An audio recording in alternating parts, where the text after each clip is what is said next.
Thank you. I'm looking forward to the return to live meetings. There's nothing like standing up at the microphone and looking people in the face, and it's very difficult to can't hear half or understand half of what's being said. I appreciate the effort that staff gives to give people a voice, but nothing like a live meeting. Speaking of live meetings, the board is starting to get invites to events like scholarships and stuff. I would appreciate it very much with the invites that there's an unspoken that when we walk into the event that there's distancing in place and stuff. The last thing I want to do is present a poor example of walking into an unmasked area where the things that we're expecting our students to do aren't happening.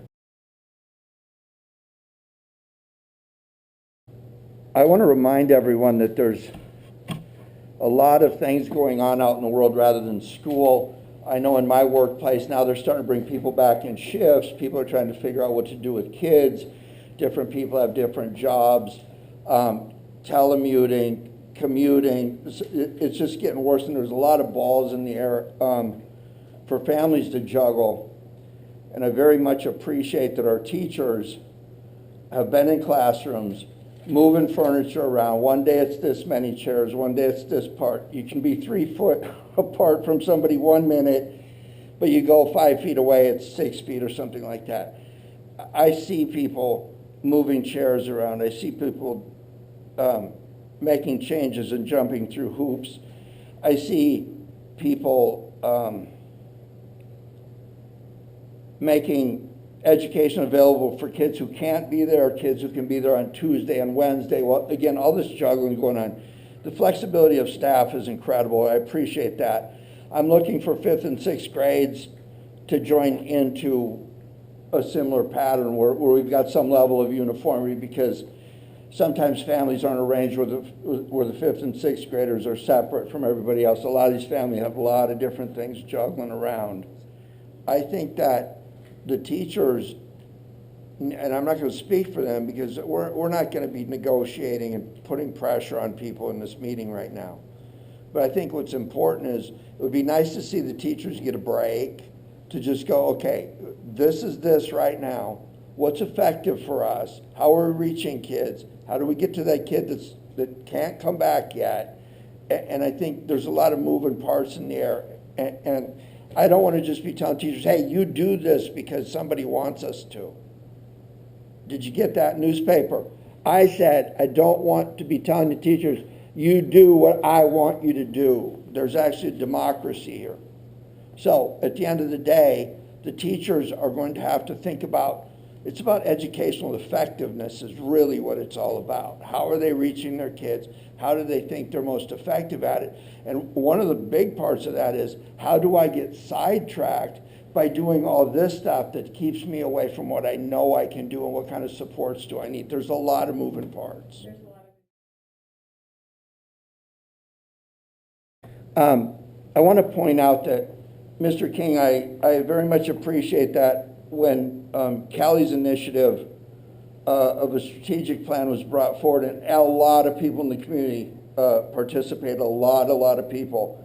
And one of the things the board supported back when this was first rolled out, and we forget about some of the typical things that are going on just because we're focused on all this other stuff, but when you give reports, and it's always tied back to planks that are measurable to the strategic plan. I very much appreciate that. And in the report tonight, there wasn't anything about you or the administrators, anything like that, but every example you gave involved staff members and students by name and program.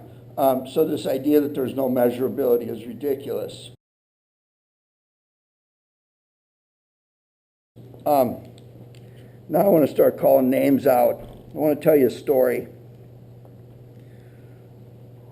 We'll talk a little bit about charters, my favorite topic, sponsored by Kool-Aid.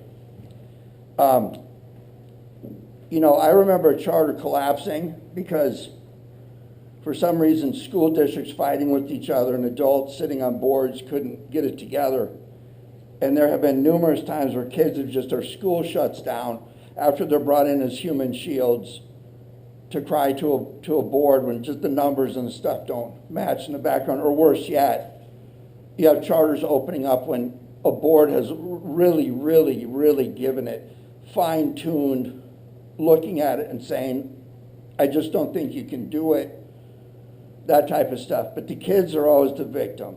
And I know a kid that approached me and said, you know, there was a time in my life where I was very fragile. My school shut down. I was going into my senior year. And I had no school. I had to go to a different school. And I was worried that people at that school might have thought, you know, oh, you come from over there, you come from over here. And it was very stressful because you don't know what's going to happen. And this kid told me that there was somebody at the school that said, hey, slow this down. Let's take a look. You've got some stuff that you're going to need to do that you didn't do over there. But let's do this, do this, do this, do this, do this. And I guarantee you that if you focus on those things and work hard, you're going to get through this. And the kid was accepted at the high school, our high school, Vasquez High School. I don't care what's opening up anywhere else or what they're doing in AV. No offense to you, Kelly. Yeah. But in about 3 or 4 days of somebody picking up the phone and paying attention to this kid, she graduated. She went on. She'll walk the stage in about a week getting 5 or 6 degrees from COC over there. And then after that, the success was acceptance in Northridge, San Diego, Berkeley, UCLA, and USC letters sitting at the house from all of that. And when I asked this kid, who made the difference? You know what she said? She said Nicole Saucedo. So Nicole and Mr. Saucedo, I came out to see you at the ball game the other night. I loved softball. The field gets hid back there. Sometimes you can't see it from the parking lot. You always assume that the boys are playing, but when the boys have the batting cage set up and there's a school bus over there, go see the girls softball team. Somebody's got to get me a soccer ball too. But we sent one of these around for Mr. Sparks last time. And I'm going to ask the board to sign that. Please get that back. Ms. Saucedo, when I called you and told you the story, you're just so humble. You act like it's your job. We know it's your job, but you're excellent in your job. And I don't know how many countless kids you've sent out there and had the same success story, and you don't even know it. That's our brand, Nicole. Good for you. And then finally, yesterday, just out of pure, I finally went to the eye doctor at 61 years of age. I didn't see anything wrong with these $7 glasses I had, but I went in and I was toted around by another graduate. I think you know him, Coach Cody Barnes. Yeah, he's doing ophthalmology technician work while he's waiting to go to cardiology school. Fine young man. But I look around this community and I'm constantly getting examples of not just the kids that are in school, but as they turn into adults, they're just excellent. Staff, I can't tell you, the balls that are bouncing out there in the world right now, you're maintaining a focus on education. We're holding our brand. I don't care what anybody thinks. We're holding our brand. We're doing it well. We'll get through this charter thing. The Kool-Aid's almost gone. We'll get through this charter thing. We got some money to work through, but you guys are holding your own and doing your job, so thank you. I think that we have an accounting system here, from what I can understand. When we go to, for example, on page 2, Assurance Learning Academy Charter, I'm not picking that one out for any particular reason because they're all the same. But what I've noticed is there's a pass-through of what the county or the property taxes that come through to do ADA for us. And it's listed monthly now, when it used to be listed annually. And there is an indicator of what the oversight fee for that corresponding period was. My question was, when you look at the number of what the pass-through is and compare it against the oversight fee as listed, it would tend to make you think that the oversight fee is 30%.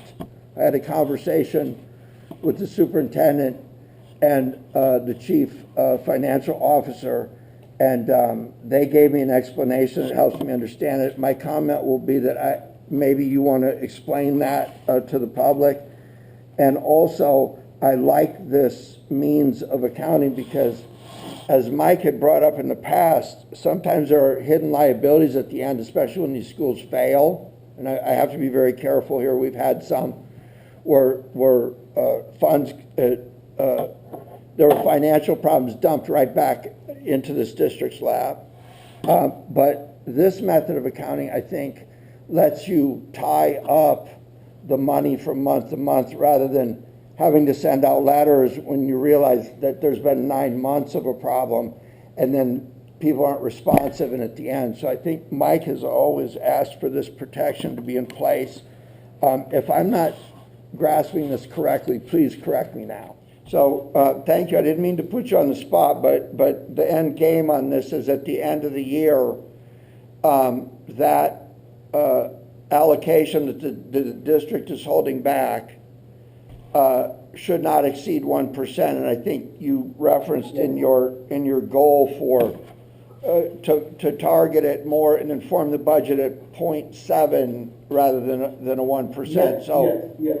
that conservative level would make it to the point where you're never jumping over, because once you jump over and it starts looking like revenue, then that little document that came out of the San Diego court told us, made it very crystal clear what that is. So I appreciate that explanation. Thank you.